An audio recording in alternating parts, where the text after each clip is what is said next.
presented by झकास music Samastipur Bihar.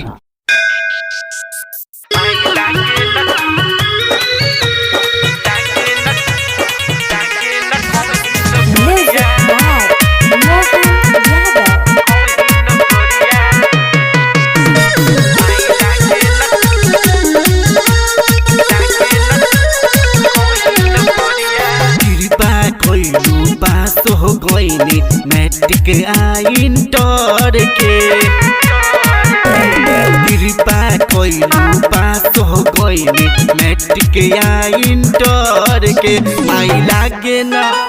लागे न कहीं न करिया हार गईनी हो फारम भर के माई लागे न कहीं न करिया हार गईनी हो फारम भर के घर घरारी धोइनी बांधे फीस देवे में सर के घर घरारी धोइनी बांधे फीस देवे में सर के माई लागे न कहीं न करिया हार गईनी हो फारम भर के माई लागे न कहीं न करिया हार गईनी हो फारम भर के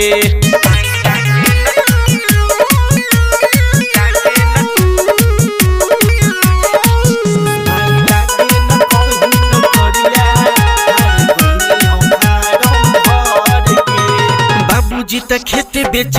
के पढ़ाइले खेती बाड़ी वाला कोनो काम न सिखैले बाबूजी त खेती बेच के पढ़ाइले खेती बाड़ी वाला कोनो काम न सिखैले परेशानी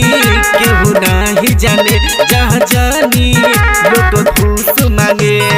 आज ले कोनो अगुआ न हमरा फेरी लगबलस घर के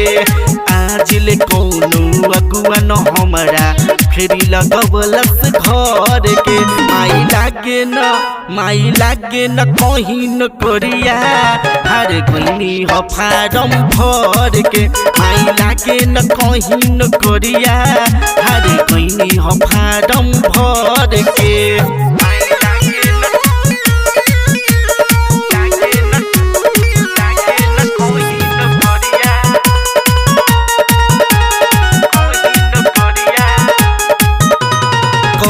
नरेंद्र अब का होई हमार हो अभी ध्यान नहीं देत सरकार हो कहे नरेंद्र अब का होई हमार हो अभी ध्यान नहीं देत सरकार हो राजा हो नहीं ठीक भई रोहे भई ओहो बिक गए रोहित राजा मन करेला पीली कहियो जहर के दुर्गेश रोहित मन करेला पीली कहियो जहर के माई लागे न कहीं न करिया हार गईनी हो फारम भर के माई लागे न कहीं न करिया हार गईनी हो फारम भर के